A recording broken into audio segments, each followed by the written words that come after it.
My name is Joseph Kent. I'm the Director of Curation and Exhibits. Today's date is April 28th, 2023. Gentlemen, starting left to right, please state and spell your full names. Hi, I'm Thomas Hayes. It's Thomas, Hayes, Hayes. My name is Gary Boyd, Garyboyd. What's the question? Your Name. give them your name and spell it. Bill Hyatt, Billhyat. Richard Dalson, Rachard, Dalson. Willie Virgil, Willie Virgil. Duane Hall, Duanehall. Thank you so much, gentlemen, and thank you for sitting down with me to talk about your time with the RICO RadSafe program. And the first question I want to ask you, and you can feel free to jump in any order that you'd like. This is all meant to be a conversation. Can you first please explain what the purpose of RadSafe was for those who may not know? Want to do that? Well, we were the ones that stood around while the work was done and tried to keep everybody out of any high radiation levels. Quite a few of us here worked primarily in the tunnels, which was where it got more interesting. There were two different kinds of testing. The tunnels were looking for the effects of nuclear explosions on other weapons, and the vertical holes down in the valley were generally testing new devices. And our job really was safety, watching for radiation levels, for explosive mixtures, for dangerous gases like carbon monoxide and that sort of stuff. So it could be very dull or very interesting. What was your preference? Probably being dull. Don't want to have too much excitement, right? Well, you got to stay awake. No, Yeah, sure you stay We awake. forgot the part about keeping our own exposures down. Yeah. And when I first started, I'm from Los Alamos, and I had worked for the lab up there for almost 2 years, and then went back to school, and they didn't have a summer job available and said, go out to the test site. And I already had a clearance. So I got there, and a month later, the Russians broke the test ban treaty, and all hell broke loose. The valley RICO went from maybe 500 or 600 employees at the time to over 6,000 all at once. But anyway, because I had a clearance, then I spent an awful lot of time in the tunnels, and because there weren't enough of us, we cheated on our radiation exposure. We would carry a dummy badge to get past security. I was younger then. Now, speaking about time, can you guys talk a little bit about the process? How long for whatever particular test, either before, during, and after? How much time you would be, in the tunnels or wherever, monitoring it? How long of a window would that be like for you? You mean, when did we start? Yeah, did you do it before the test to kind of get a baseline understanding, or and after the test? How long were you monitoring it for? Ever. Yeah, and of course the tunnels, one portal generally, and then branching out. And with luck, when they held a shot in this part of the tunnel, the closure system worked.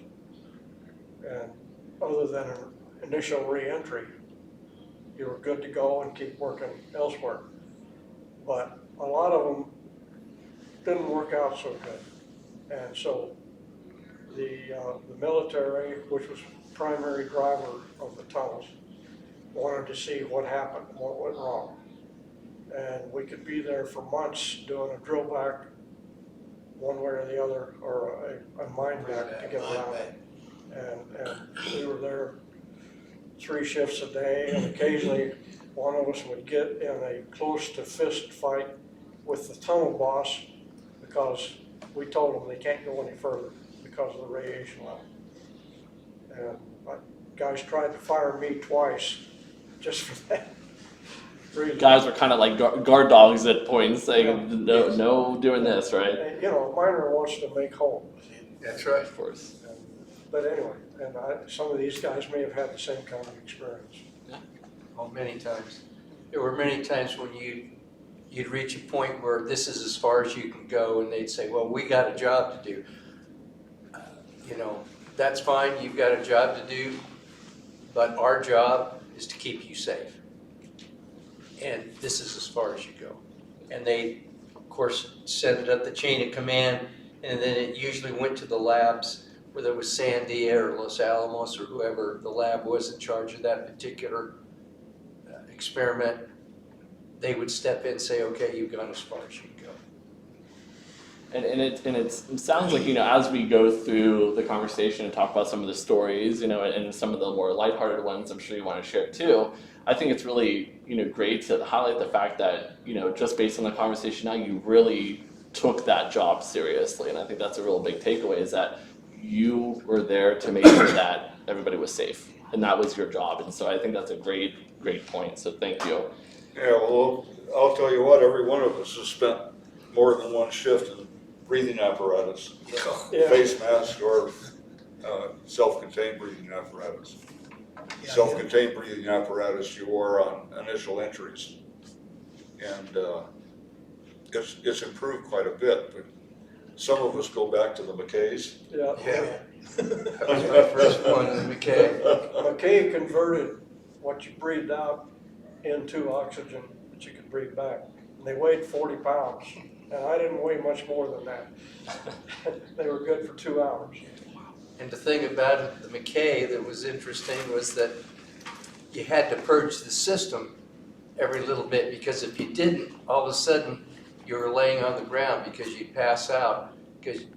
And so if you forgot to purge your system, then somebody'd come up and purge it for you, and then pretty soon you kind of come back to life. Yeah, that's where you get excess nitrogen. Yeah, That's what that was, yeah, right. And I do have a story from one of those. This was an in-tunnel shot, and the shot went fairly well, but the RICO tunnel superintendent and the director for the military had a bet on where the tunnel was going to collapse. And so they nailed a silver dollar to the wall. And with the RICO's guy saying, my tunnel is great to go, no problem. You know. Well, so we made the initial reentry, and there was several tunnels, and you had to walk them all. And Frank Salegi was the RICO superintendent, and we're going after he says, my dollar, you know. And of course, we eventually got there so he could get it and show the military. But it took so long that I ran out of air about a quarter mile. So it's one of these things. Salegi was a hell of a guy. He flew in on D-Day in one of those plywood gliders. Oh wow. Went in as a private, came out as a captain, a Bosch guy, but he was fantastic. So, Salegi? Yeah. Yeah, I heard that story. Yeah. Yeah, he's a really nice guy. Joe, you notice, with the exception of old Gary here, everybody's got facial hair. Part of that was, at least this is my side of it, you had to go to work fairly well shaved, because if you didn't, your mask would not seal.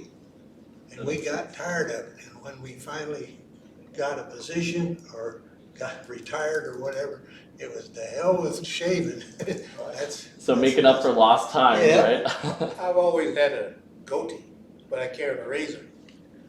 I was Just told- in case? I was told that the first day, be ready to shave. At all times. All times. Some of the things you don't expect when you, I'm sure, started the gym. Yeah. I grew mine to cover up a lot of ugly. And didn't most work. people say, it's not enough. So what I want to do next, and feel free to start in whatever order, I'd love to learn more about how each of you got involved with RadSafe, and also what your role or roles were within RadSafe. So how did you get started? Why don't you start? Me? Okay.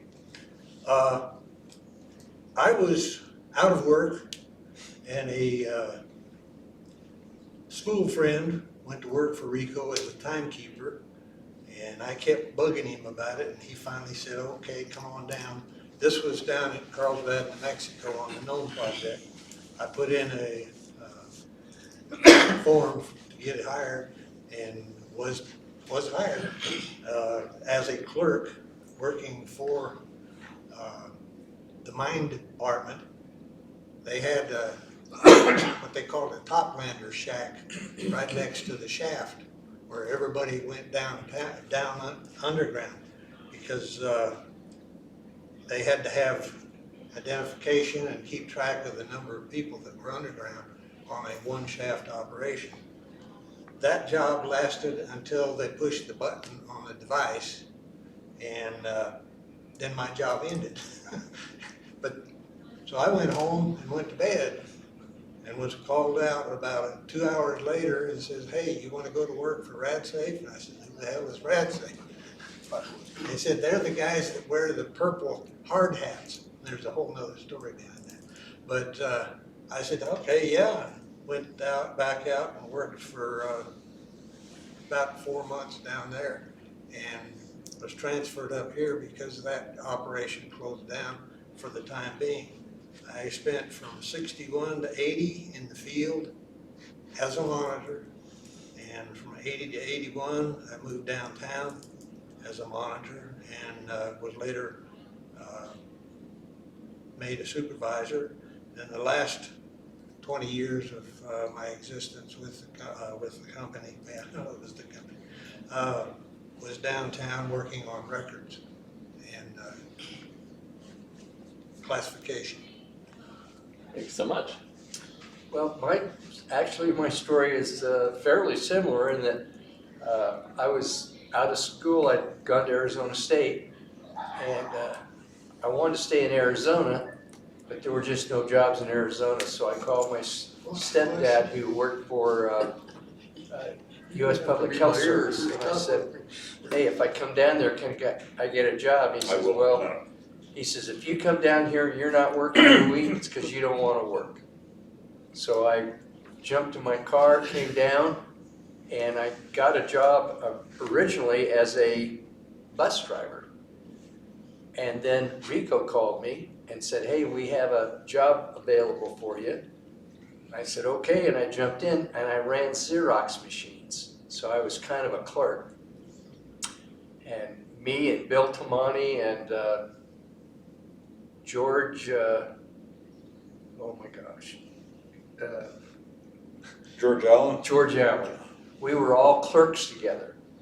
And within about 2 weeks, they had a call out for a bunch of RadSafe guys. We all got into RadSafe. And he says, you want to be a RadSafe guy? Like Tom says, I said, what is RadSafe? What is it? He said, all I knew is it made more money, so I was good with that. That's sometimes that's all that matters. Right? Yeah, and 47 years later, I retired. Thank you so much. Okay. What he's asking is, how did you get into RadSafe? And when, and how did you develop throughout your career at NTS?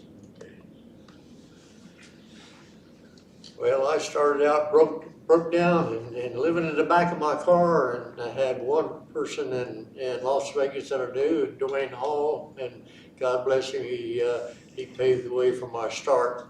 He took me into his home on a big Sunday night with an 8-month pregnant wife, not feeling very well, and with his boss, and then I started to work at Mercury the following Monday.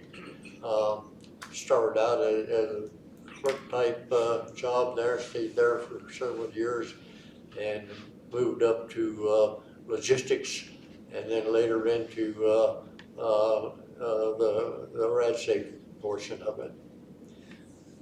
I stayed there for close to 20 years, and then I transferred over to Lawrence Livermore and did another 20 there.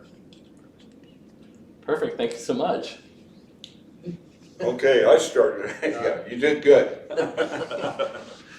I was working in a gas station on Tonopah Highway, which is now Rancho. And a lot of guys came in and gassed up, and we serviced their cars and everything. And a couple of them thought that I worked pretty good, and gave me a shot on coming out to the test sites. And that was Joe Condit, and Cliff Lund was another one. And I got in for an interview in the old Rico building downtown, and they hired me. Boy, what a whopping wage, $2.31 an hour. But I was only making $1.25 where I was, so this was a real good deal for me. So came in as a trainee. We went through training programs, and then we went for drill backs and things like that. And my first shot was, I was standing on the balcony at CP2, and they shot that one in Area 3 Pike, and it blew out all over the place. And I thought, oh my God, what did I get myself into? That was a bit of an eye-opening experience, I would imagine. Oh yeah, it was, and so, but then again, we worked it out and went on a drill back there. They built a berm up so that we could be protected a bit from the radiation. Had the boils rig out there and did that. And so I went through several things in RadSafe. I was in equipment for quite some period of time, setting up all the shots and decon equipment and base stations and things like that. And then I decided to go back out in the field again, and that was a good deal. Ended up working with the Los Alamos assembly people on weapons assembly. And then I got a chance after that. That was 17 years. And then I got a shot at going with the laboratories, so I got hired on with Livermore Laboratory and their weapons assembly. And then when everything changed, everybody got, the security was paramount and everything. They had to redo all of the buildings and everything. They moved the Los Alamos assembly facility over into 410 area, and building 5100, and I got hired on with Los Alamos and developed that, and was their assembly supervisor for about 5 years. And then I went back to work for Livermore and ES&H, ended up there, I don't know how many more years I did, but I ended up as a group leader for ES&H with Livermore. And so that's kind of the way it kind of sums mine up. Great, thank you so much. Mine story is pretty much like the rest of the fellows. I graduated from high school 1962 in Mississippi. I had an aunt living here in Las Vegas and some other relatives living here. And I was on the way. I was going to stop in Las Vegas for a couple, 3 months. But my uncle had a trucking business. And he says, what was my intentions of doing? I said, well, I don't know, just going to hang out. He said, well, you need to go to work. He said, spend a little time with your aunt, come down to Los Angeles, and I'll put you on a rolling truck. So that was what I was going to do. I got here June 2nd, 1962. So doing nothing, I had a cousin that worked at the test site.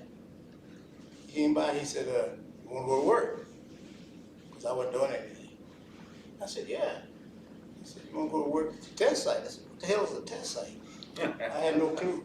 He said, yeah. Well, he was in the custodian, janitorial. He said, you mind doing that? I said, yeah, I don't mind. So I started out as a janitor. Well, at the site they were called custodians, but we were janitors. I came up June 18, 1962. And I worked as a custodian until 69. I don't remember the month. But I'd heard about, I want to get out of that. You know, I said, 7 years is enough of this. I can go downtown and work as a custodian. So he said, no, let me look around a little bit, put out some feelers, because he had been there since 56. So he was an old time together. So that went on, and he said, would you like, I don't know who he talked to, what contacts he made. He said, would you like to go work for RadSafe? There may be some openings in RadSafe. So the first time I went in, and we don't have anything right now. Yeah. Okay. So I gave it another 3 or 4 months. I said, if I don't get hired on doing something with somebody else, I'm gone. I'm quitting. But it came out. He had something to do with it. A guy named Al Western was I think was the director. Yeah, so I went to interview with Al. We call him Big Al. And he hired me on. That was in 69. And I stayed I quit once to become a electrician apprentice. That didn't work out. And I went back. That was in 75. Most of my work was underground in the tunnels. I think, if I remember right, he gave me my first, as we call him, lead man. Gary was a lead man. So was I later. But if I remember right, I think it was Duane Hall. He said, you're a big boy now, time to get out. So I stayed with the company 48 years. Wow. And most of that time was underground. I did some post shots, drill backs, but most of it was underground. Fantastic, thank you. Yeah. Well, let's see. I graduated from high school in 1956.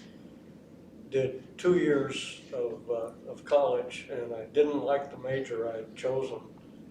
So I was broke. So I quit and managed to get a job at the Los Alamos National Lab.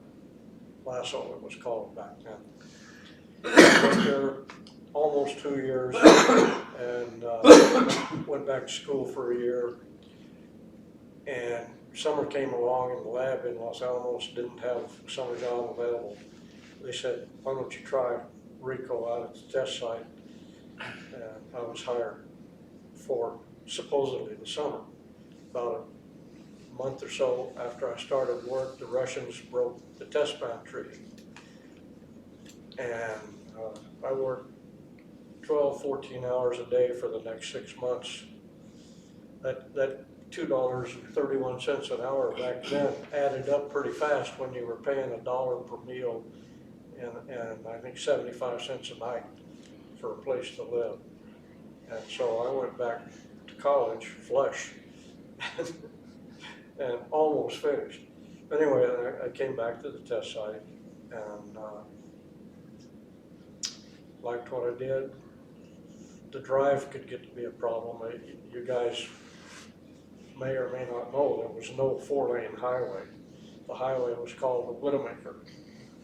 Averaged about 11 deaths a year. Yeah, that definitely seems to come up a lot in the oral history interviews that we do about the Widowmaker and just how dangerous it really was to go to and from the site. Yeah, and you're sleepy when you go to work, and most carpools, there were no buses, most carpools would stop at the closest bar on the way out. And They either took turns buying the booze or the driver was expected to buy the booze. No. And, I don't know, let's see, I was lead monitor, almost got my head knocked off underground at one point, and I had 2 kids by then, and I said, maybe I've had enough fun, and there was a job as an executive assistant to Al Western that was mentioned earlier for the test site rad-safe forward area.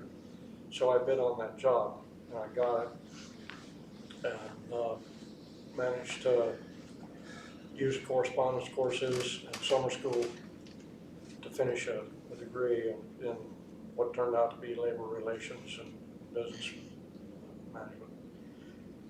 And stayed in rad-safe until 1978 and got into the company's labor relations department.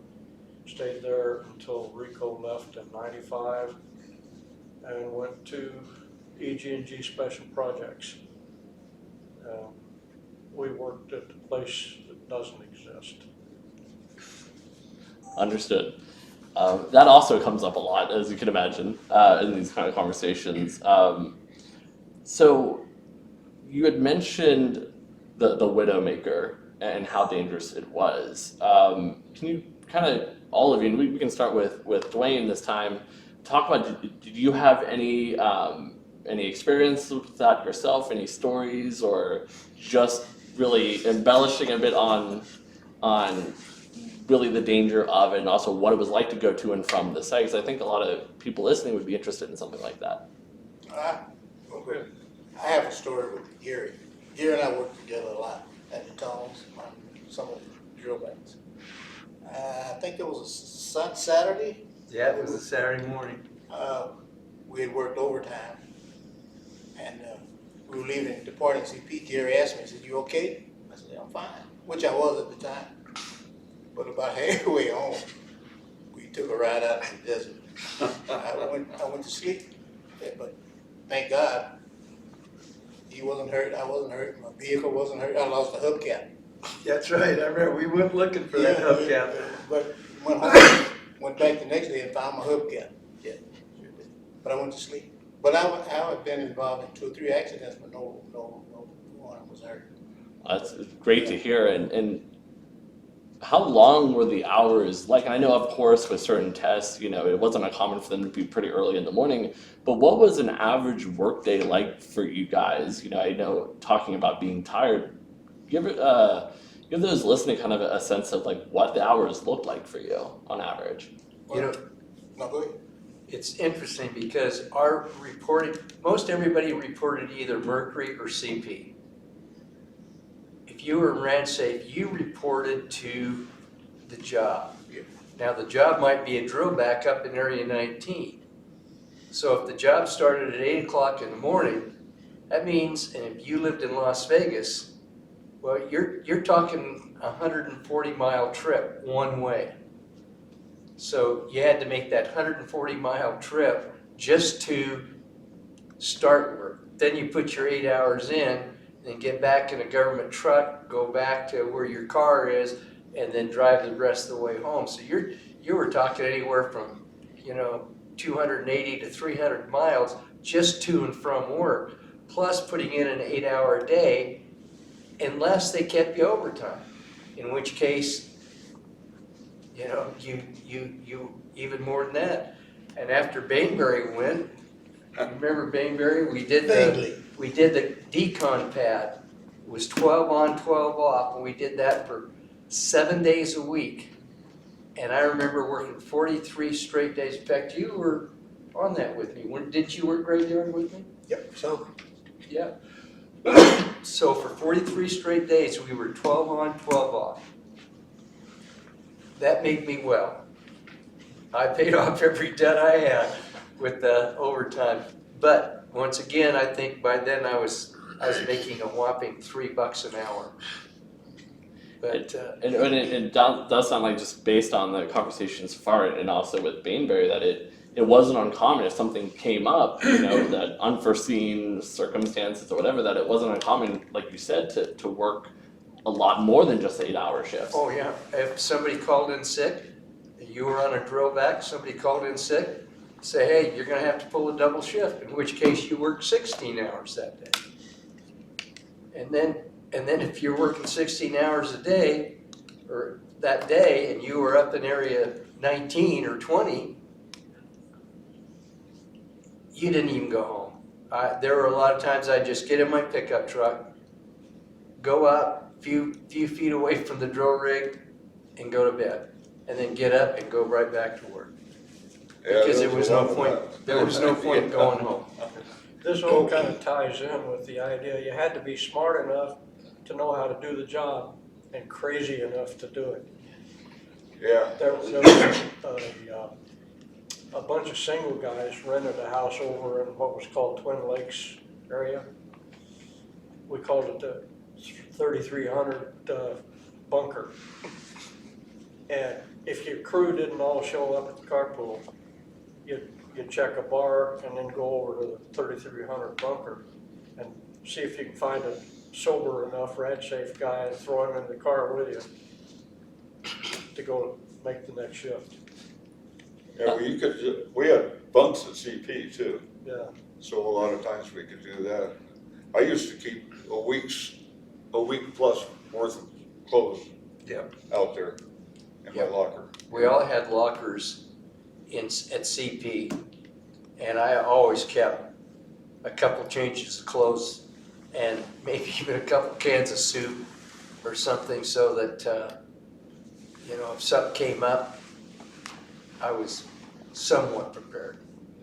So you never know we what kept would a lot happen. of camp stuff because we didn't. When we first were out there wasn't any air conditioning. We didn't have refrigerators, so you carried a lunchbox full of potted meat and beans and weenies and fruit cocktails and stuff like that. So you could eat it. And then of course, like Gary says, you had a stash in your locker. Yeah, that's what you'd use for emergencies. Because you never know when it would come up, right? Anything could go sideways really quick, so you need to be prepared. So that's Oh yeah, can of beanie weenies tastes like a steak when you're hungry. It only took 1 or 2 times to get stuck out there before you realized you need to be prepared. Yeah. Another little sidelight to this about the carpools and so forth was that was usually at least 4 and sometimes 5 people jammed in a car. And I remember one carpool, we had a variety. One guy had a 4-door Cadillac, the big one, nice. Another guy had a Volkswagen. And if you staged it right, you went from the Volkswagen to the Cadillac. And another thing is that after a while, with the fun on the highway, you learn to kind of shut out what's going on outside and just scrunch up over in the corner and catnap. And if you were lucky, you could get somewhere about 3, maybe 4 hours of catnapping from town out to the work location, and then 2 more on the way back in when you go at the end of the shift. Yeah, we all had our pillows. Yeah, we all had Little neck pillows. Called them grease pads. Is what they ended up looking like.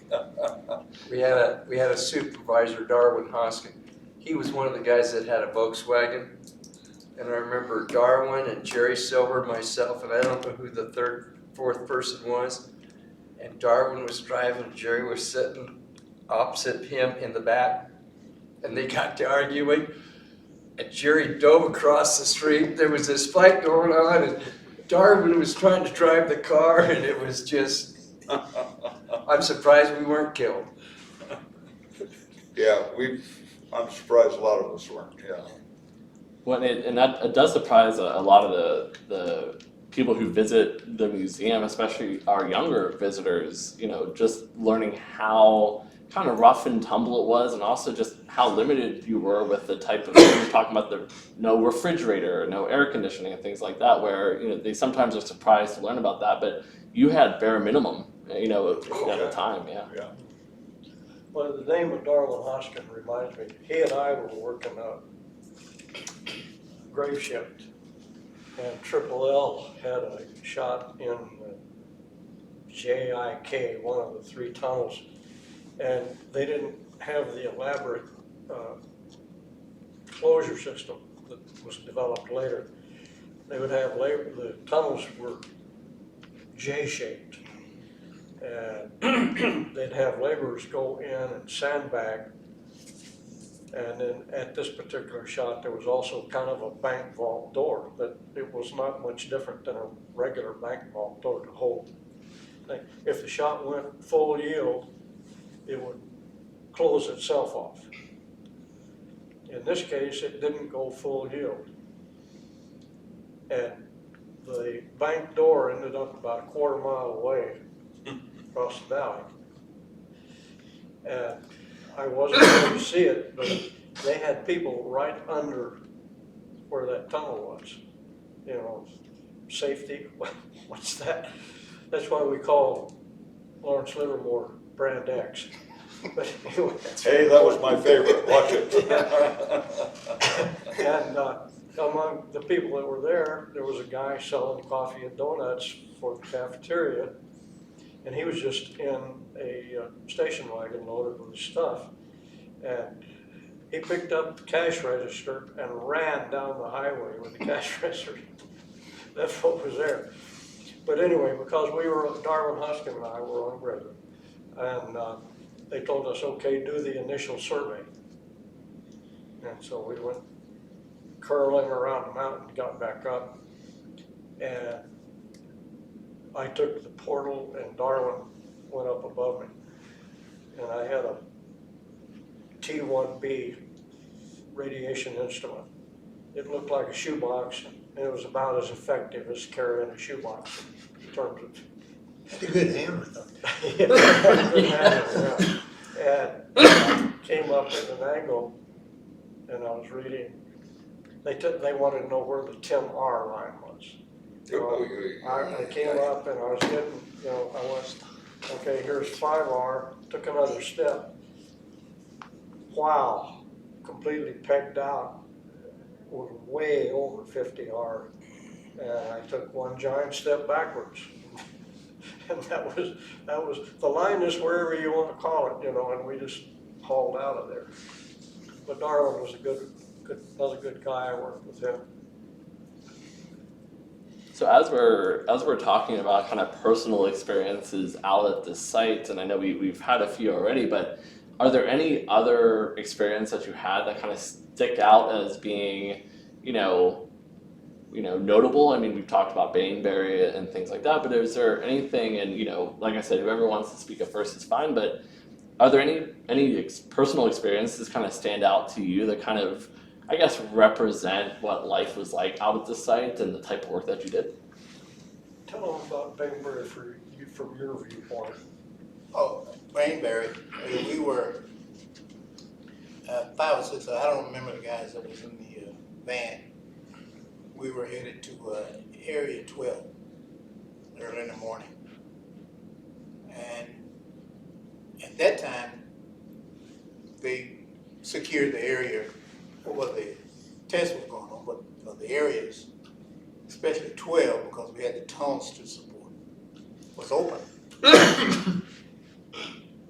And at the event, what I remember is very vivid, seeing this plume on a perfect blue sky. It looked like a postcard. Yes, it was beautiful. It seemed surreal. Yeah. And we got the word to go into Area 12 and start evacuating the personnel out. And I spent, after evacuating, I was sent to Dead Horse Flats Junction with the security guard to secure that area. I was out there from, 1 o'clock that afternoon until about 10, 11 that night, sitting with him. get back into and they were giving showers. It was a cold shower. Cold shower. Oh, man, but we had to shower, get rid of all our clothing. And that's what I remember most about really the picture of it. It didn't seem like it was real.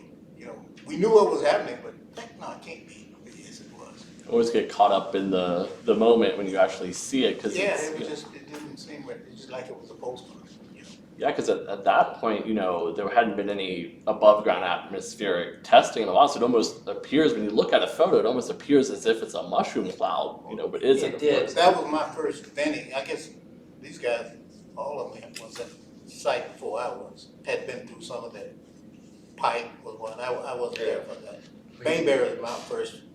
You know, Dick mentioned it was a beautiful, clear day, and it was. It was absolutely gorgeous day. I was driving a government truck in from town, and I mean, it was a beautiful day. And I look off to my right, and there's this big black cloud, and I says, "What the heck is that?" And then I start hearing the chatter on my net radio. And all of a sudden I said, oh, now I know what it is. I worked 23 hours that day. And let me back it up a little bit. Because my wife's sorority Christmas event was that night, I drove and another supervisor was with me. And we cleared Mercury and the little hill outside of Mercury. And when we did, we saw that cloud. And to back it up, there was a fault line that caused the problem, and it had never been discovered before. So this, straight up, deputy sheriff tried to stop any traffic going forward, and we told him, well, we're rad safe. We probably ought to get on up there. One of my bigger mistakes in life.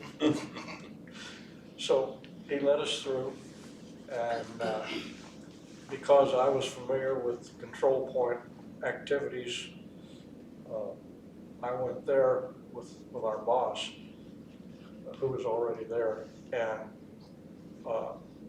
John Brown, the other supervisor, stayed to help organize things back at RadSafe headquarters.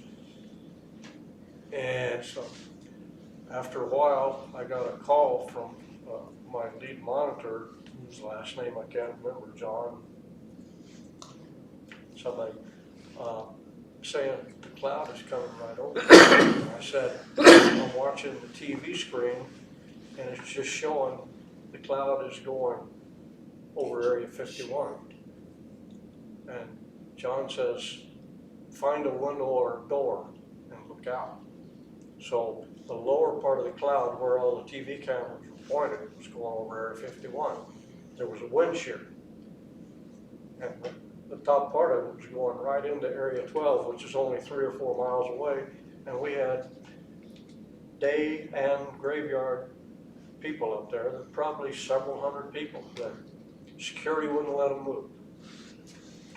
My monitor says, all they gotta do is let us haul these people into a clean tunnel and turn the air off and let it go.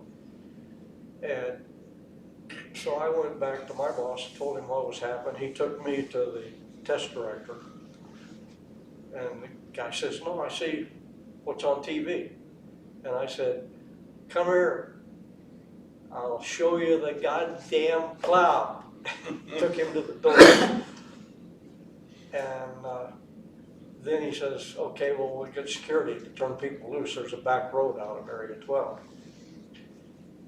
Well, by the time those people got to CP, they were taking cold showers because they quickly ran out of what was available. Stripping all their clothes off. We confiscated 81 maybe cars in that range. Personal vehicle. Personal vehicles, yeah. Personal vehicles, yeah. And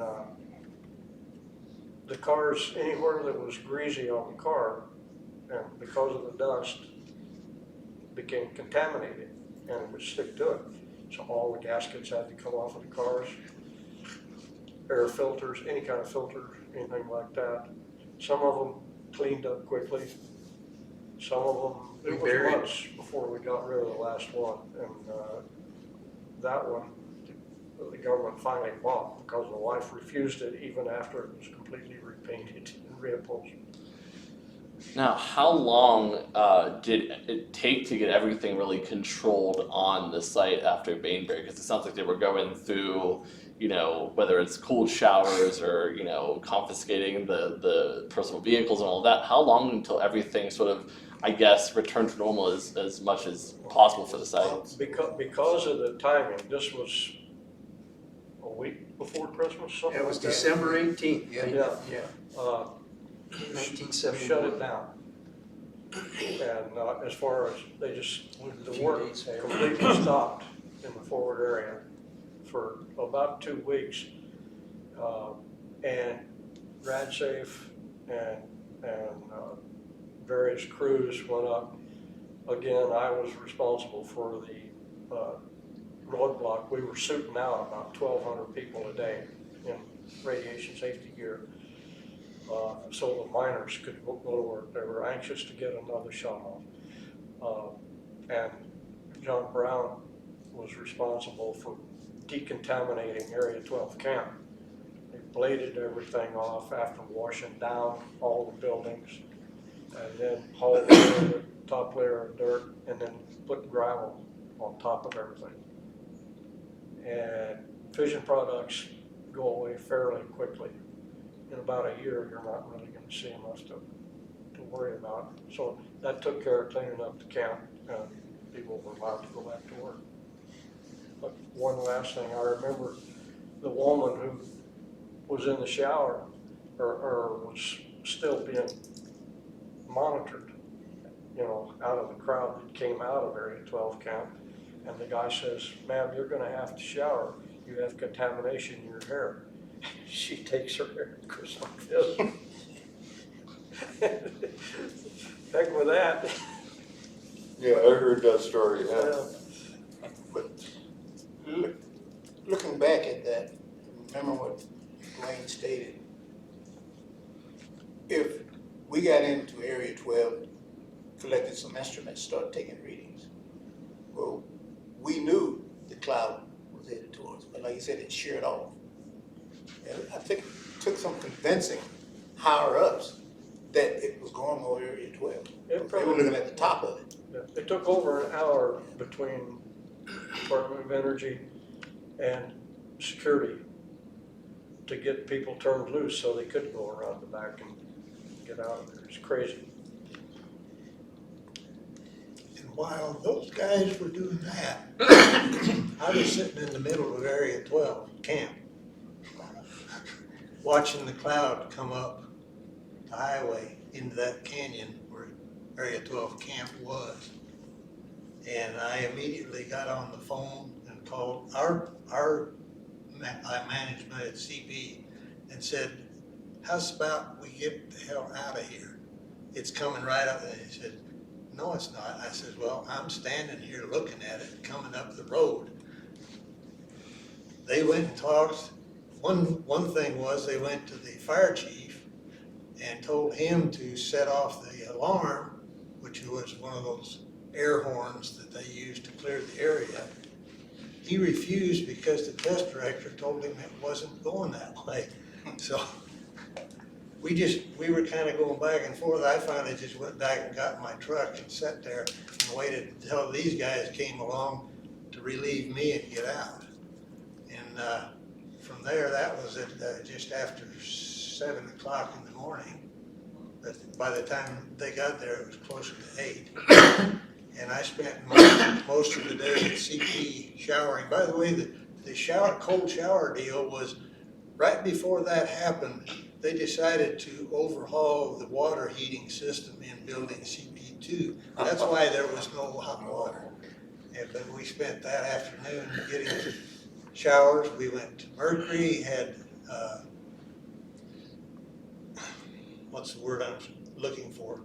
More showers, more exams. Then they loaded us on a bus, took us down here to wherever it was the laboratory had, and we had more neck surveys into the night. I think I got home at about 12 o'clock that night.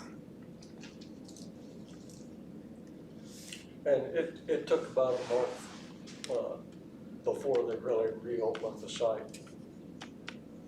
I've always lucked out looked on at that. Well, that was, the work areas opened up quickly. oh yeah, But the Area 12 cafeteria, the sleeping areas, all that, it was months. Yeah. In fact, we used to sneak in the Area 12 cafeteria room and kind of get the candy bars out of the machines.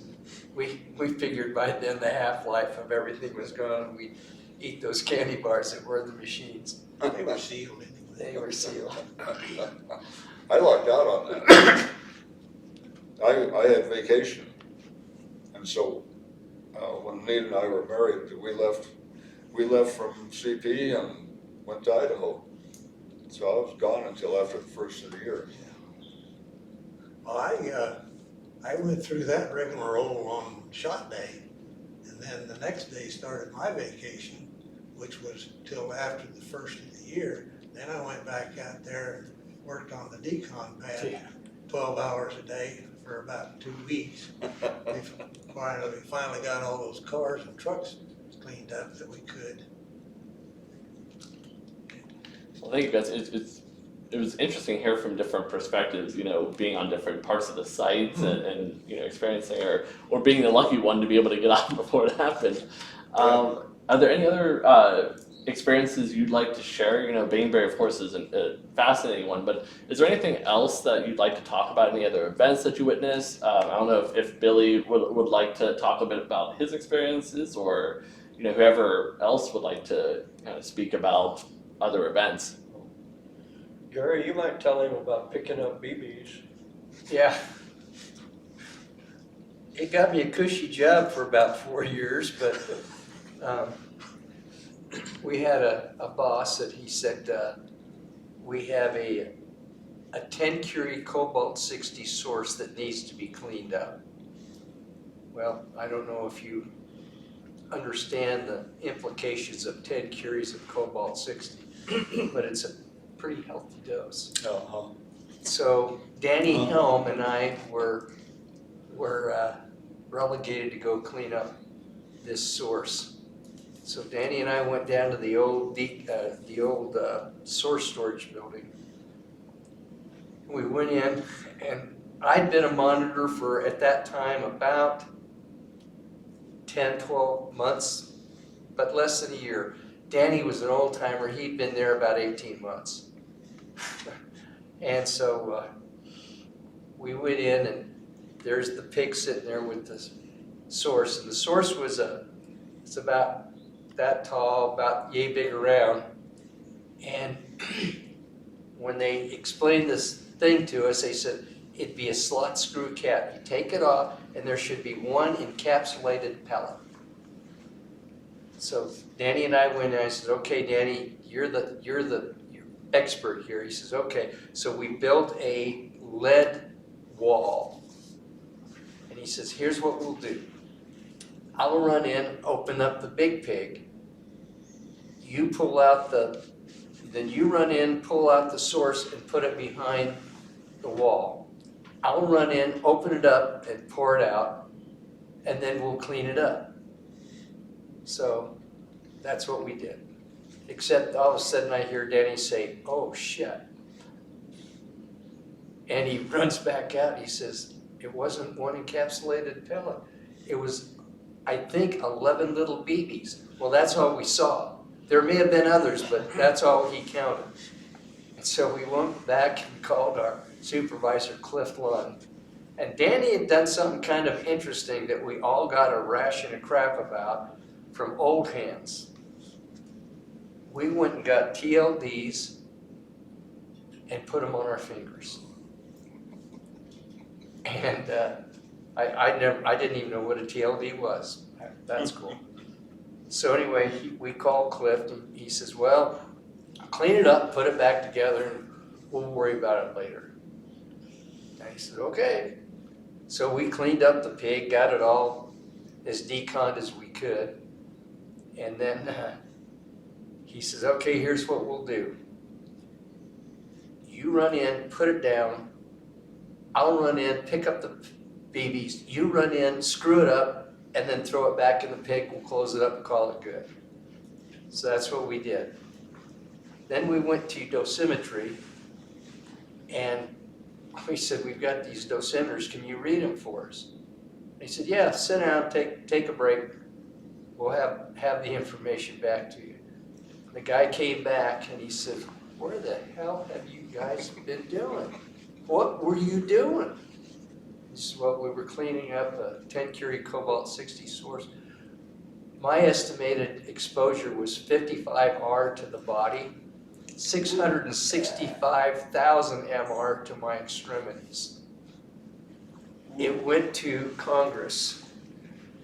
I was monitor A and Danny was monitor B. And it became quite a case. In fact, we had a new building built. Everything was done as a result of what happened to Danny and I. And people got fired, and The supervisor should have been fired. well, they demoted him, and eventually he did leave. Yeah. I felt bad for Cliff, but it was interesting because we had some old hands that would come in and say, well, why did you wear TLDs? If you hadn't worn TLDs and you hadn't if you'd have sandbagged your badge, nobody had known you got an exposure. That was their thought process. And Danny says, bet me, I want to know what kind of exposure I'm getting. The mindset between some of the really old hands, and when I say really old hands, Van McKnight was one of those that gave me a ration of crap about it. But their mindset was, hey, if you don't feel it, it didn't happen. And the rest of us were, maybe we need to do something about it. I want to tell you something. I've suffered a lot of cancer issues as a result of my, I can't tell you how many times I've been cut off. But you know what? It was part of the job. I wouldn't go back and change my life, but I can certainly tell you I watched the safety culture from the time I got there till the time I left. It was a completely and totally different culture. Don't you guys agree? Oh, yeah. Some of the things we used to do, they would just look at you and say, what? But I'm sorry to hear that, but it's good to know that, along with you guys and the rest of them, putting that safety first and making a difference for those who came in later. And I think that's a testament to your effort to keep everyone safe, as we talked about earlier, and that one of those things, it was something we're going to talk about later, but I think it's a great segue into the next question is, in addition to you, Gary, have any of you experienced other negative health effects since your time working for RadSafe? Have any of you experienced any issues? A lot of skin cancer. Yep. Yeah, we've all had a lot of that. I had my thyroid removed.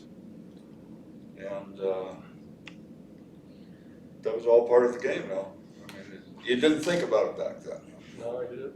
Pay any I attention have to it. silicosis, got a claim in, but, I've had the claim in for a year, and don't know where it stands. And I've had a little bit of skin cancer, but then I am a pale white okie. I haven't had any cancer. I never dealt with a lot of exposure. But like I said, these guys, all of them are, in terms of RadSafe, were older than I was. So things had started to change a little bit by the time I got there. And I worked under, we had RICO HPs. We had the lab HPs. And we were on the direct on the lab HPs. One of the HPs I worked with was Jim Bedcat. He was a stick. He was really, I look back and think, he was really ahead of the game of what he required us to do. to keep down exposures.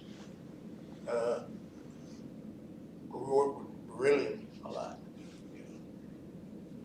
As long as I could get out of a face mask, I thought that was a great day. Yeah. But he would keep us in those masks. I'm glad he did. Yeah, Jim was a good guy. Jim was Yeah. a Sandia. Yeah, he was a Sandia. Certified health physicist and died young of cancer. You know, it was interesting talking about him, Jim Metcalf. We were on a job one night.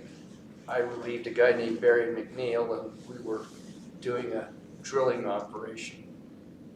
And we got to the point, and all of a sudden we were getting some radiation out to the stream and black stuff coming in.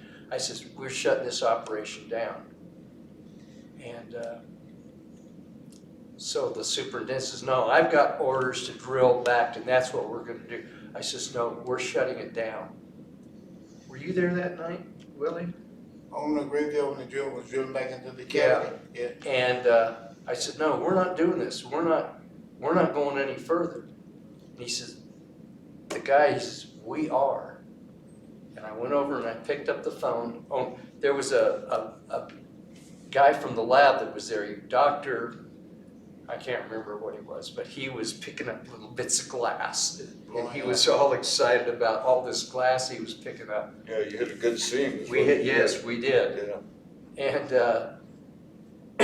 And so I got on the phone and called Jim Metcalf, and I explained, he says, shut it down. And he says, let me talk to the superintendent. And he was one of those guys that if there was an issue, if it was a safety issue, he would back you up. If I remember right, they were drilling with just a regular jack leg. Well, they started at, Yeah, they had. no, it was a CP rig. It was a little CP Yeah. rig we were drilling back in. There was no blowout preventer or. No, nothing like that. That was strange. That was nothing. Yeah. There was no protection until they hit that seam and hot water, steam, bits of glass. It was ugly. Yep. So really, it sounds like, you know, even though you came on, you know, during underground testing, it was like you said, a big shift in the way of thinking. Because remind me, like, how many years separates you from joining RadSafe versus the rest of the guys? Like, what time period is? I came in '69. I think all those guys have been. Gary and I is closest, but the rest of the guys have been there a while. I think I came, it was, 61 for Willie was the last, I think it was these guys here. I came in '67, and all these guys were there a couple, 3 years before I was there. So a lot changed in a 5 to 10 year period. That's pretty remarkable. Huge. Yeah. Yeah, for a routine mine back, we didn't wear safety glasses, ear protection. You never put on a mask if you could avoid it. Yeah. I can remember going underground and not even wearing a hard hat. So it was kind of Wild West Oh, there it for a was. stretch, yeah. Just get the job done. Yeah. Yeah. Get the job done. That was it. But the tunnels were safer than the drill rigs as far as I was concerned.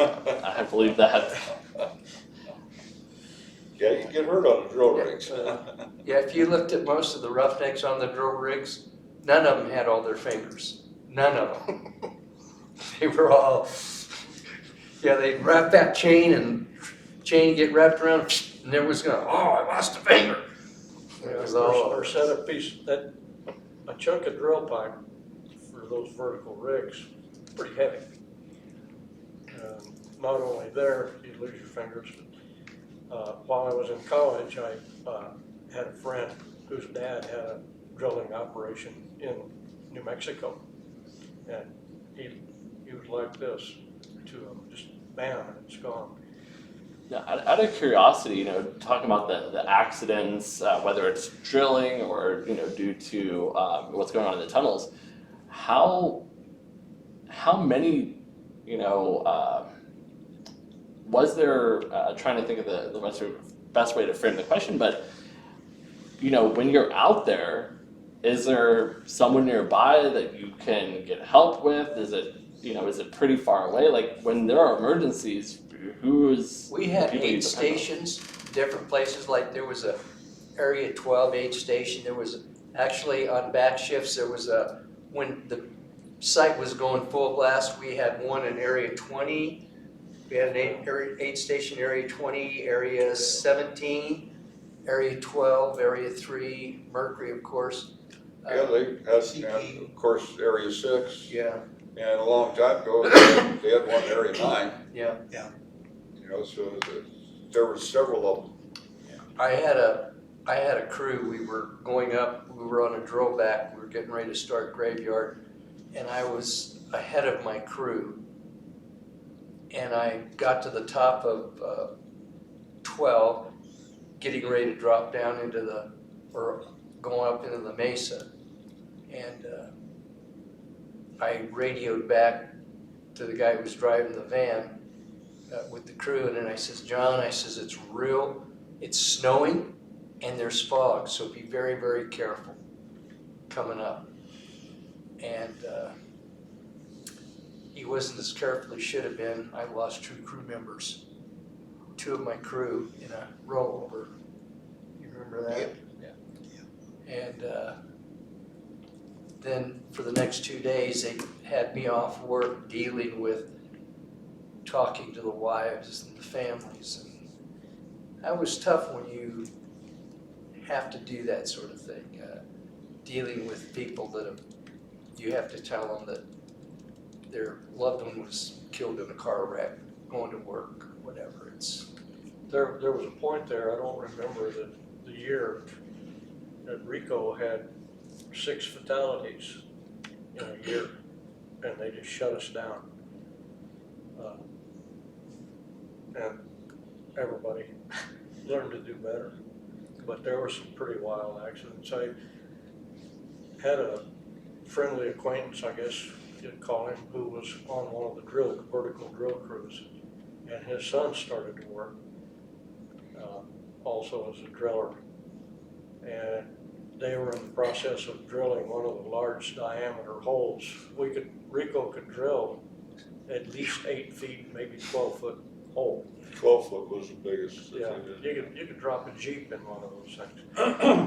And anyway, at some point, they were out of the hole, and they wanted to cover the hole for safety, and they had a big sheet of plywood. So the son was on the back end of the plywood, and his buddy was on the front end, went around the hole. The son stepped into the hole. It was a 35-foot hole, 3,500-foot hole. Took a while to fish him out. Just like that. We had another one, a similar case where Triple L wanted a big hole drug in area 18, and then a shaft or a mine driven off the tunnel, off the bottom of it. So that gets complicated. And they had miners down in the hole, and they would lower a bucket, and the miners machinery would fill the bucket. And something went wrong, and they overloaded the bucket, and it pulled down and jammed. And the miners were trapped. I think there were 2 or 3 of them down there. And there was no way to get them out. And the water was coming in. And they eventually drowned down there. You could hear them. They had communication. Yeah. You could hear them. Oh my goodness.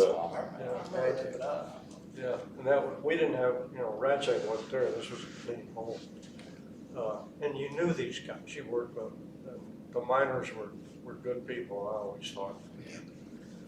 Yeah, my goodness, you hear, and it's a kind of case by case basis, of course, but you often hear people talking, and we're getting the sense talking with you today about it being a family out there, and a lot of the folks that come in kind of assume, after doing it for decades, that everything was kind of, working, without incident, but talking about just the amount of accidents out there, and even today there are still accidents that happen. It's a dangerous place to work. I mean, it's, you're out in the desert, you know what I mean? Over 1,350 square mile area that it's hard to make it perfect. Well, Gary Isom, remember Gary Isom? Oh, yeah. He was down at the bottom of the hole, and they were lowering some pipe, and somehow it got undone, and all the pipe just went down the hole, and it's like, you ever play that game where you drop the straws, pick up straws or pick up sticks? When it got to the bottom of the hole, that drill pipe just went everywhere, and he was in the way, and one of those pipes just took him out. Yeah. That was 4 years ago. I heard about it. Yeah. But That was- we all, The only rad savers we lost, I think, were your accident and Isom. yeah. The others were people from other areas. But yeah, Mercury was quite a town there for a while. They had its own softball team, pretty good pitcher. Had a good swimming pool, They had a pool. Basketball. basketball, bowling alley. Now, does anybody else want to talk about any, the health effects that they experienced or any of the accidents they encountered? I don't know, Billy, if you want to talk a bit more about that, if you have any experiences, but is there anybody who'd like to share anything else about that? I have a white DOE medical card, my beryllium experiences. So, but I haven't had any skin cancers. But I was never exposed to high levels of radiation. Yeah, you weren't there in the older days. I have emphysema Everything as a happened. result of it also, but mine is very, very minor, but it's starting to get worse, and so they're now getting concerned. Hey, I'm 80 years old. That ship sailed. I'm not worried about it anymore. None of us expected to live to collect Social Security, I don't think. You just didn't worry about it. You were focused in the moment, right, about making sure you could make ends meet, and that was the focus. Most of the stories has been on the job. RadSafe was known as a wild bunch. Yeah. These guys. What? This guy. Oh. Some wild bunch. And it was a mix. We had a handful of guys that had been there for the true atmospherics. And when we started hiring, we got quite a few guys that were World War II veterans. We had 2 Marines that I know of that were waiting to get sent to invade Japan. They didn't mind at all that we used the bomb. You had a tail gunner, was it? Worked with you on one of the bombers in Europe. Oh, God. We had a guy that had been a tanker across Europe. Well, it was a fighter pilot. Yeah. Worked in your Clark. machine shop with you, with Dirty John and. Well, Bill Clark. Bill Clark? Was a fighter pilot. Yeah. But so was, did the weights and everything with Dirty John and, Remember John? oh my gosh, Trying to think. Cooper, Yeah. Oh, Bob Cooper? Bob Cooper. Bob Cooper, I yeah. never knew that. Yeah, he'd been a fighter pilot. 60 years and I find that out. Yeah. By the way, just a little sidelight. We developed this book here, and which includes a listing of employees that we worked with. This goes back to mid-50s when RadSafe was actually developed. And it includes 1,400 names of people that were monitors, supervisors, clerks, instrument technicians, so forth and so forth. Some were retreads back and forth a couple of times. Some were one-time short timers. Some of us were a little bit longer. Myself, I came in 61. A lot of history went with it. I keep this list. It was started by our people in the records downtown, and back in the 70s, I mean the 80s. And it was always 1, 2, 3, or 4, a little meeting like this, and somebody's going, "Who was that guy? You should remember that. You remember that? He was Remember Helen? doing so and She so was with in so and so." So we developed the list, and we've tried to. It's not in real good shape right now. It hasn't been kept up like it should, but it goes from the 50s up to 92. Oh, wow. 1,400 people. And anybody wants a copy of it, I'd be glad to run them a copy of it if they don't already have one. And I wish I could find somebody that could help me clean the damn thing up so we could use it. Well, that's fantastic. A lot of history there, to your Yes. point. Yeah, I You think guys, When Bechtel took over the test site, they kind of just, now you guys were talking about, sorry, go ahead. That was illegal. Yeah, they wanted to redo everything. I've got an old drilling handbook. Oh, wow. Where's that from? Boyle's rig, yep. And I've got these other two books that were written by guys at the test site. And they're about tunneling. Well, also about drilling.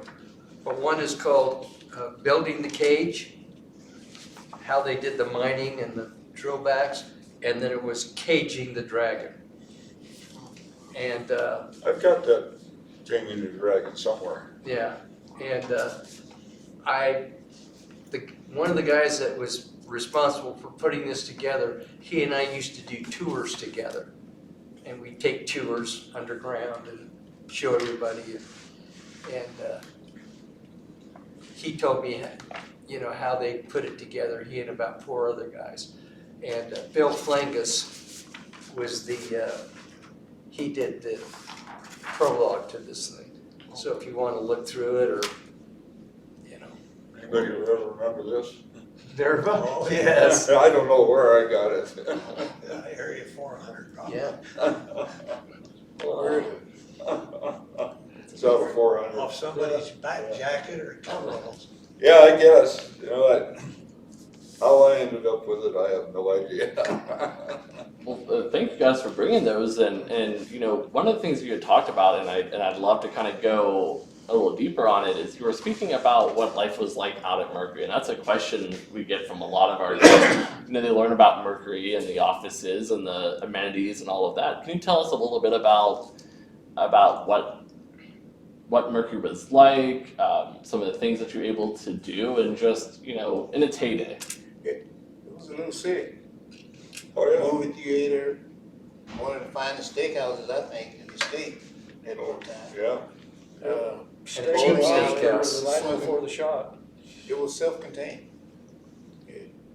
Sometimes you have to stay over a weekend or whatever. It was all you need, movie theater.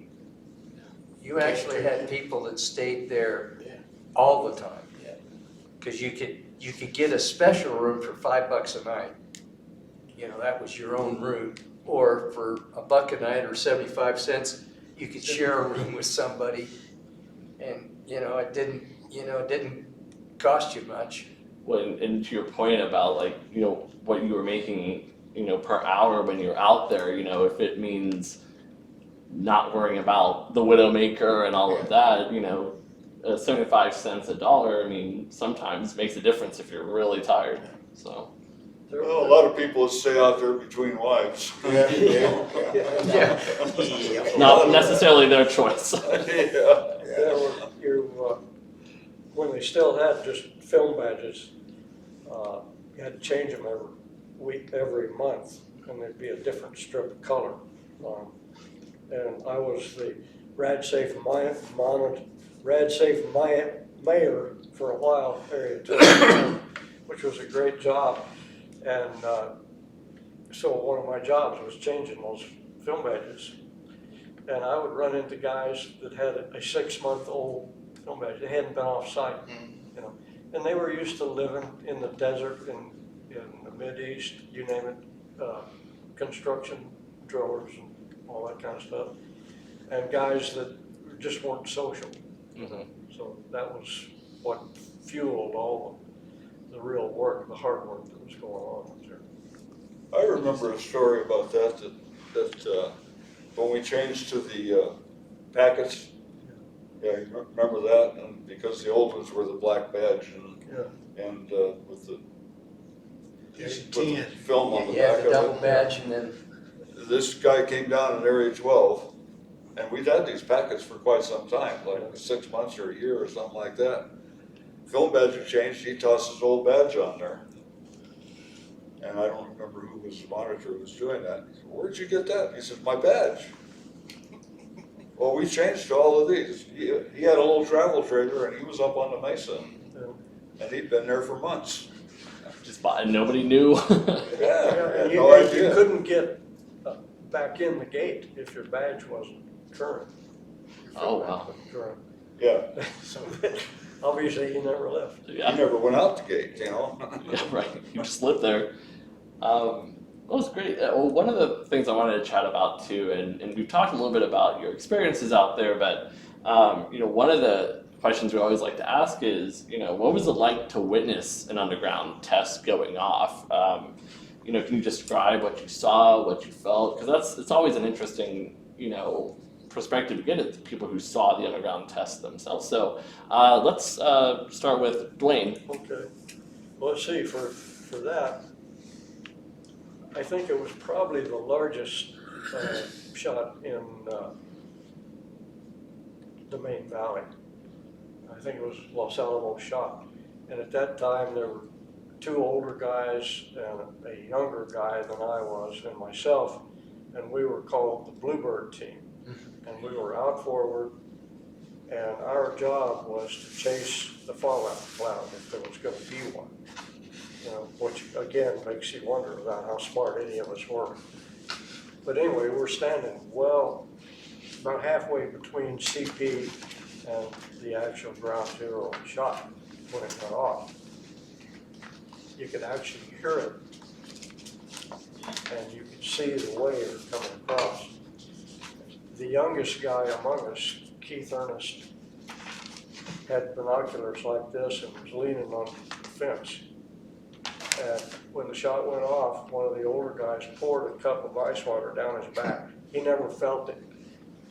He was So focused on so it. focused on it. The other shot that was atmospheric was in area 18, I believe, Little Filler 1 or 2. It was essentially a bazooka mounted on the back of a Jeep. You've got the little, fat boy or whatever they are. Your examples here, you know how big they are. Oh, absolutely. I know exactly what you're talking about. This thing Yeah. could be fired from a modified bazooka. And that was the shot, and we had a bunch of American military equipment parked around, and they fired it into looking at effects, what would still work, what wouldn't work, and so on. And when that thing went off, there was a mountain between me and where the shot was. And I had just come out walking in the opposite direction, headed back towards town. And it was one of those July days again with not a cloud in the sky. 20 miles away, mountain between us, the sky lit up in front of me when that thing went off. And it impresses you on what's what. I can only imagine. It's about this big around. Yeah. Yeah. Because I worked on one once, one time. Well, you mentioned another shot, and you mentioned some trinitite as a result of it. One day I came to work and they said, "Hall, you're the diplomat. There's the Brits are here and they're assembling their weapons. We want you to go babysit them." There wouldn't be anything left if anything goes wrong, what the hell? So I went down, and these five Englishmen were putting together, and it was all top secret, of course. They stopped for a beer break about halfway through. I said, no, I think I'll pass on that. And good bunch of guys. And that shot partially blew out, and that's what the class you were talking about, I think, was there. A few years later, I had gone back to school and come back to work again. Here they came again. And I got sent down there again. They, well, what have you been doing? You know, they were really nice people. But I know we had 2 British nuclear weapons tests on site. The first one did, or the second one did stay on the ground. That's great. Thank you. And Willie, how about you? What was it like for you to, what do you remember from watching some of those underground tests? The ones on the ground, there really wasn't much to watch, because it's in a tunnel. Fellows back at the control point have cameras where they could see stuff. We were just on standby. And once the shot was detonated, usually we didn't do underground re-entry that day. Maybe a couple, if the shot went well, we go back in the next day. But if it had some problems, sometimes it's a couple, 3 weeks longer before we go in and start mine back, go back and recover the experiments. So on a shot day with a tunnel was kind of like a vacation for us tunnel rats.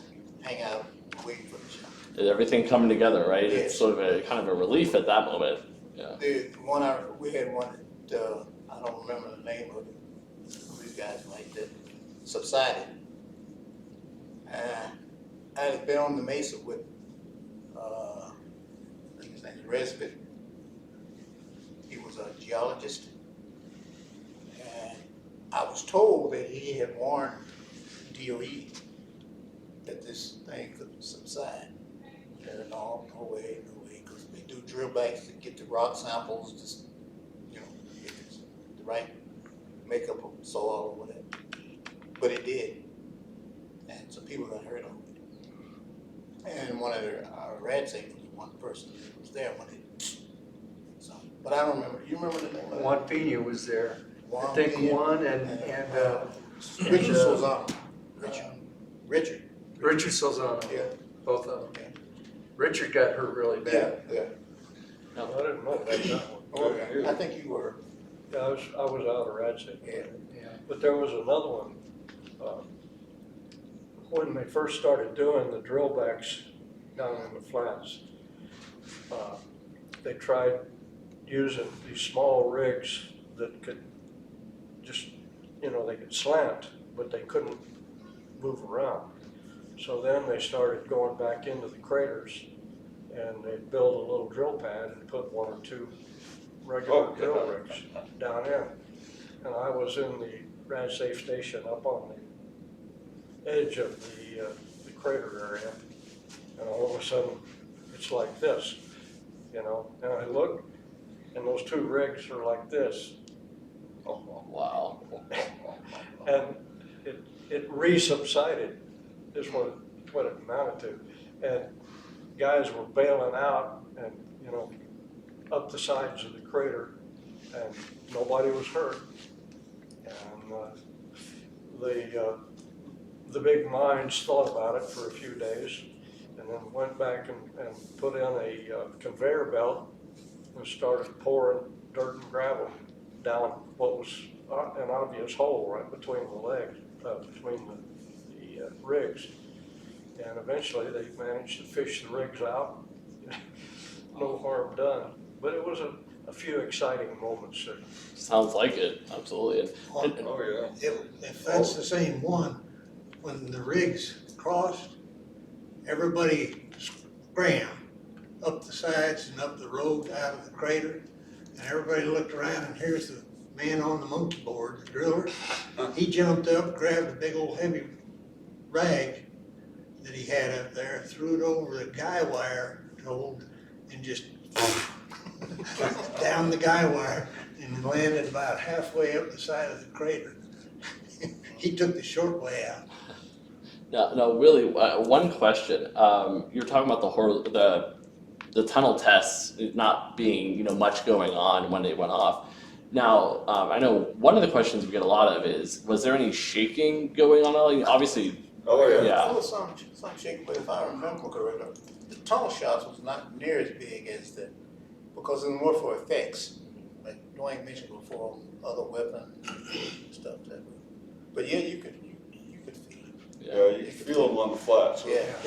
not You much could- to see, Like but Dwayne definitely said, feel. you could see the shockwave. If you were standing, it looked like you were at the ocean, but it was land. You could just watch coming out. And I've been on where we were so close that you had to grab onto the truck you were with Yeah. on, or you'd fall down. But see, I remember those as being shots on the mesa or shots on the flats.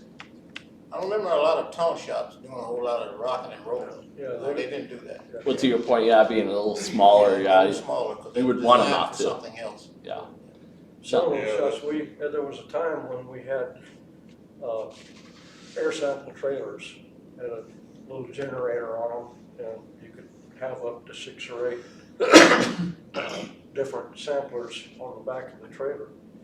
And for some of those big shots, and you could set the trailer on it, roll the wheels up, and it would sit on the ground. And for some of those shots, we'd come back out, and the trailers would be upside down. Wow. And then they learned to stake them out, and, Well, like you said, like we were talking about earlier, I mean, you learn as you go for some of these things. So staking them in seems like the right call. Dick, how about you? What was it like for you to watch some of these tests? Well, like I say, you could see the shockwave, and then if you were in close, like the Bluebird teams and things like that, you want to hold on to something because it would rock and roll pretty good. Ever have a stumble during one of the tests? No, but I've been one of them out in area 7, I think, one time. God, I was the lead man, and I'd been out doing something, and I came back, and you could feel the trailer jumping like this, and this guy said, "It's been doing it all night," and I said, "Well, why didn't you tell somebody?" And probably a minute after that, it cratered. And we were just right outside there, and that shakes you up pretty good too. Well, I can't even imagine. I mean, you're right outside of it. That's, that's pretty incredible. You know that. I saw one plowshare shot. We were out in area 16, and it was for area 18 to 5 in a row.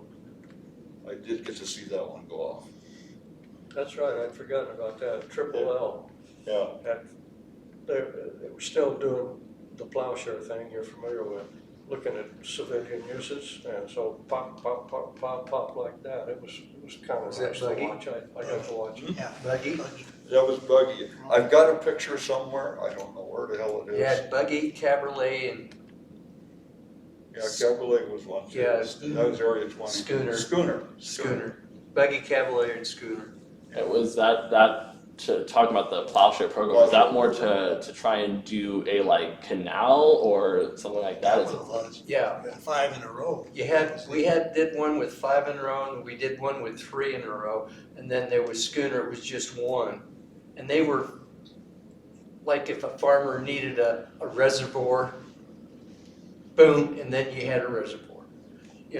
Tom was just reminding me that we were, in fact, you relieved us. Anyway, we were at the tunnel and we were supposed to check the portal every hour. And so, because we had an air sampler sitting right in front of the portal, and we walked to the portal and the gate was open and the air sampler gone, the trailer was gone. No We wonder. thought- Was it G-Tom? Yeah. The G-Tom, yeah. Yeah. And we thought, what the heck? Well, there had been a secondary explosion during the night. I was there and I don't remember anything. Of course, I could have been asleep, but No. We never stopped on the job. Never happened. But when we went out, because we were supposed to check them every hour or 2 hours, something like that, and it was gone. We thought, what? Well, we found the trailer over the dump. And what had happened is they had a buildup of steam. and the steam buildup exploded, and it was more powerful than the actual nuclear device was when it went, is what they told us. Incredible. Wow. That thing, even the vent pipe that took the air in was probably 30-inch pipe Yeah. hanging overhead, and there were pieces of it that just sailed straight like they'd been shot out of a cannon back out towards the port. Wow. And we were just happy that we weren't in the port Larry wanted to happen. Yeah, a lot of people avoided an accident that day, that's for sure. Yeah. Billy, how about you? What were your experiences like watching?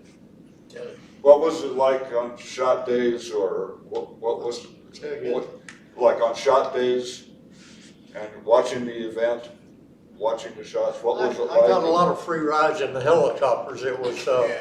it was a lot of fun. It's just like a big flash bulb. And then you could watch the ins and outs, so you had absolute bird's eye vision on it. So it was quite interesting. Yeah, I did some helicopter stuff, Yeah, I and did you did too. I remember 2 incidents on that. One, I was up there, and we were trying to find which ground zero it was. And I had no idea, I hadn't been up there, so they picked one. Shot went off, it was the wrong one. Remember that? And so you had one helicopter that was cloud tracking and one helicopter that was photography. And I remember one in Area 19 that when it went off, you could just see the big circle. You could tell where the fireball was underground. And it had so much pressure, it pushed the helicopter off to one side. And the pilot says, well, I think we're gonna have to have this inspected. We kind of took an overpressure, whatever that was. And so it was kind of interesting being up there. And there was there was a RadSafe supervisor on board a helicopter after a shot, one of those out in Area 18 or 19. And the scientist wanted to get down in, and this was hours after the shot, a lot of dust. Helicopter shut down. Down they went, right into the helicopter. And that was, the guy from RadSafe was lab. Jay Brady. You weren't talking about Leighton O'Neill, were you? No, he was That was RadSafe. another one that. Yeah, Leighton might have been along. Yeah, and then we had, you mentioned Bill Flangus. You aware, you might have met him at some point. Yeah, he's been involved with the museum, as has Leighton. Leighton was one of the founders of the museum. So yeah, Leighton's a good We called man. him Leighton. Leighton. But anyway, one of the first shots in one of the tunnels was Triple L, and it was Rainier, which is also the name of a Mason.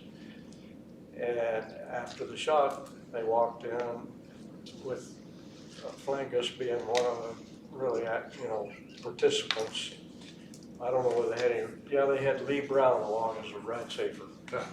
And they couldn't decide whether there was any airflow one way or the other. And Flangus is an old miner. He says, well, I'll show you. Lit a match. And they got blown back. No serious injuries.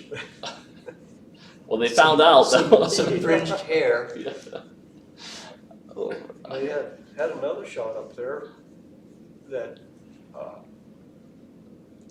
the people that went in were exposed to tritium, which is not what you want. It's like hydrogen, so mixed with water, mixed with your body and all that. So they got the crew back out. And what do you do when you want to increase your fluid intake to force, reduce the dose? Here's beer, boys. Yeah. Well, a bunch of them were Mormons, and they wouldn't drink the beer, so now they had to go round up milk.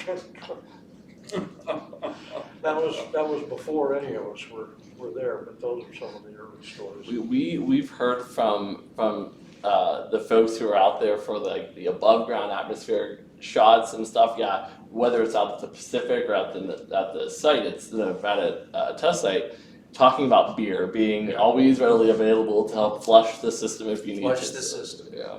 That we'll was hear a it. story they told the wives anyway.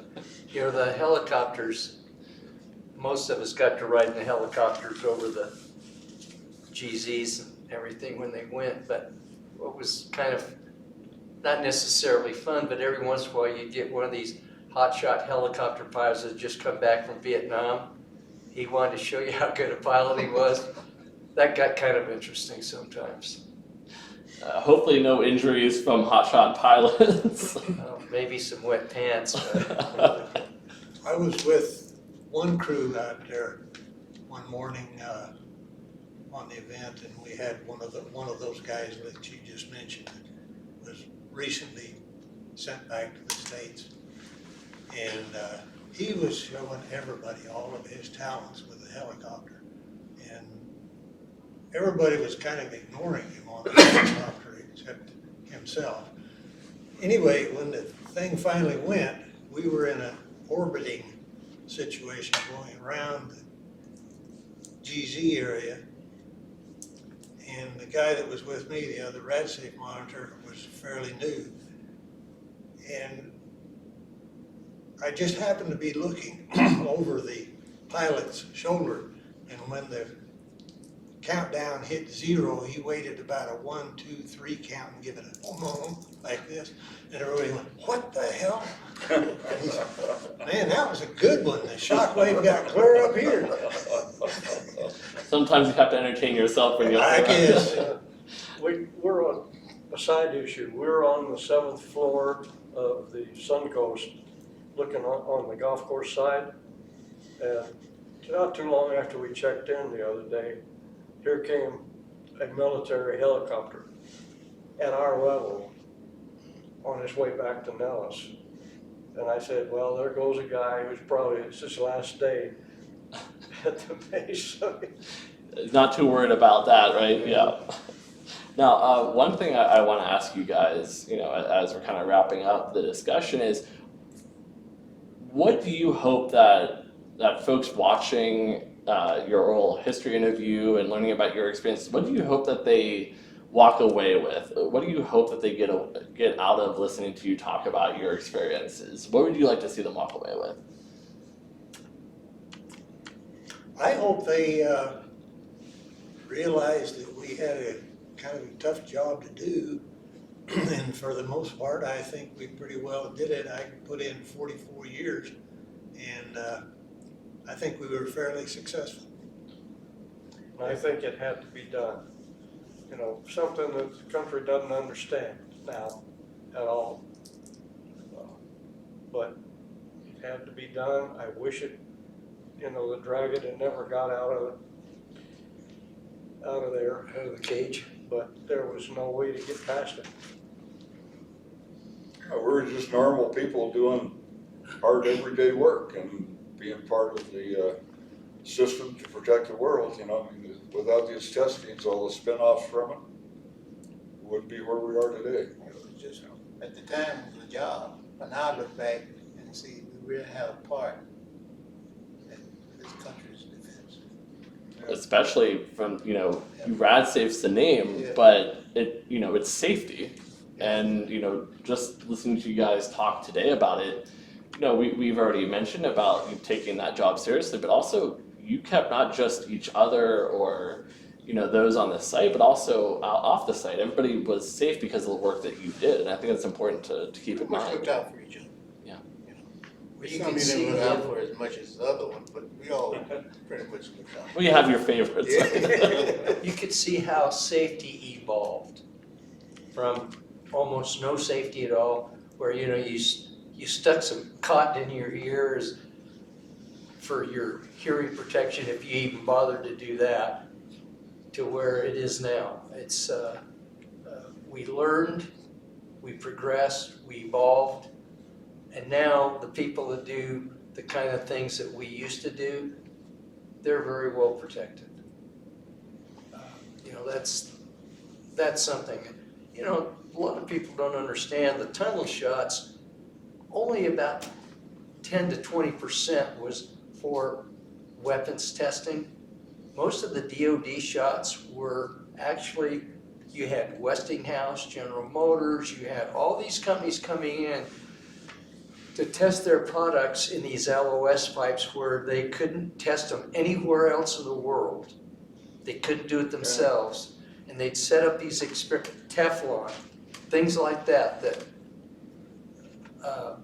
for peaceful uses.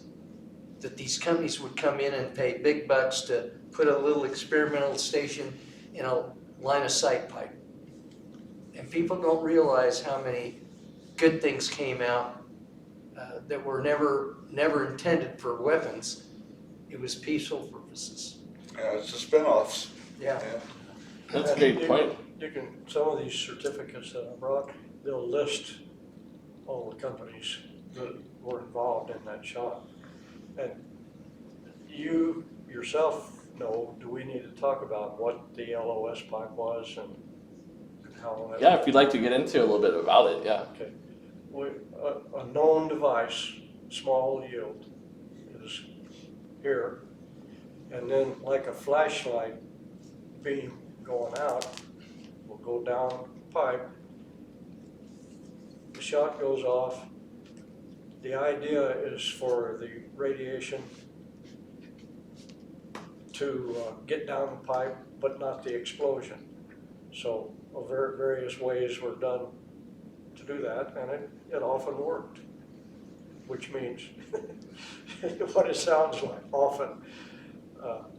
Yeah, that's a neutron flux. That's why they call it the test site. Yeah, and there would be test chamber here at this point in the beam going down, and all kinds of stuff like this would be hanging there. Some of it got very interesting, and then the tunnel would, or the pipe would neck down a little bit, and there might be another one, and sometimes a third on down line to expose stuff. And it could be who knows what. One of my shots, it was a missile warhead. And I've always assumed that it was dummy explosive in it, but the rest of it was real. And they were trying to prove that a Russian nuclear weapon going off would not wipe out the electronics on our weapons.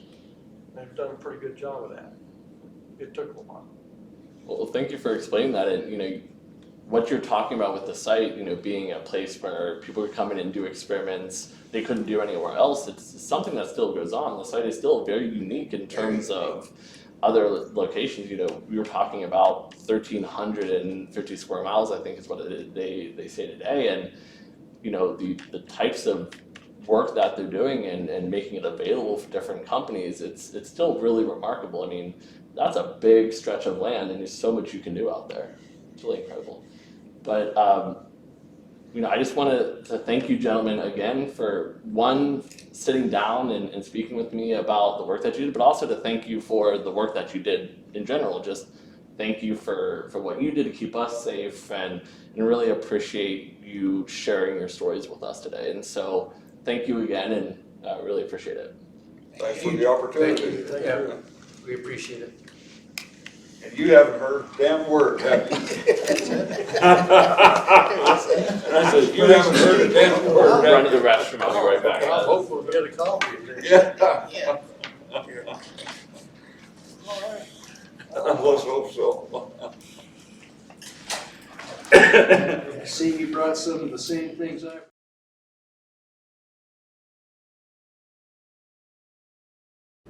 Said, hey Cliff, let's jump in the Jeep and go find out what happened. So they went up and climbed up the tower. Cliff he had an ice cream bar, and he had that popsicle stick in his mouth. And they finally got up there and were looking at the trigger and everything.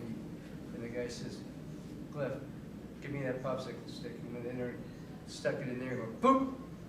And Cliff says, if that had touched, we'd have been vaporized right down there. Yeah, you wouldn't have to worry about it. And he says, well, I can fix this, and he fixed it, and then pulled popsicle stick back, gave it back to Cliff, and they went down and pulled the trigger and it went. That's okay, I don't wanna do that. I don't think Cliff realized what was going on until it was already there. And then it was a little late. Well, a lot of times you didn't realize what was going on. Well, bye, everybody. I'm gonna go now. You ain't got a chance, I'm telling you. Yeah. I can hear you, I can hear you okay, Billy can't. Can you hear me? See? Go ahead. Where's your damn earplugs, Hyatt? He's got them on. He's got to go turn the light. Oh, yeah. You got those at the 7-Eleven or what? I'll bet he paid for them. I left mine at home. Did you? If there's no wind in here, I can hear it all. Then I guess that means we gotta be in line. Yeah, that's true. Speech and so forth. Move up. If I was, Oh, back. We'll try and keep it down.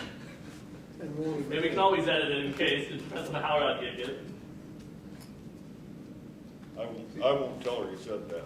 I'll just let you both know if you need to put earmuffs on. Yeah. I've Took you got, 2 weeks to find and them. then they started giving them that are too big to go How's in that? there. Oh, yeah. Cool. Yeah. And it blew up. Well, I never saw that. You know, I might not have come out for that. I didn't see it either. I was on the 17-mile arc outside of Namargosa Oh, okay. when that did that. What year was it? What year was it? 64? I won't say. Weren't you out at 400 with, Not 64, I was custodian. yeah. When I was, I think I was, I came to rest 69.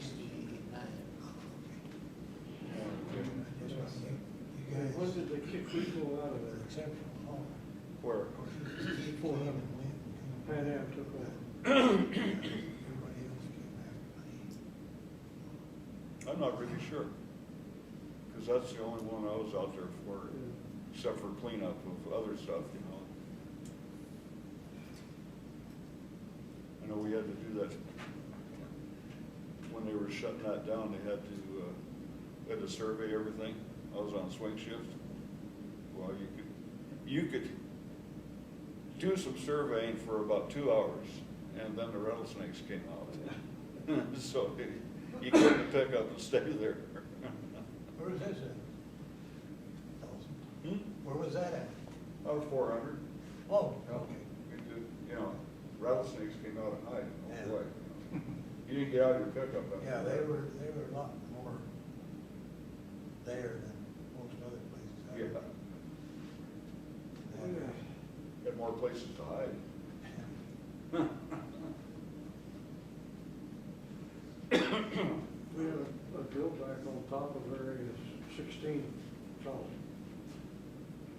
And he scratched out a little pad up there, and it was early spring. And after that drill started, it warmed up, same problem.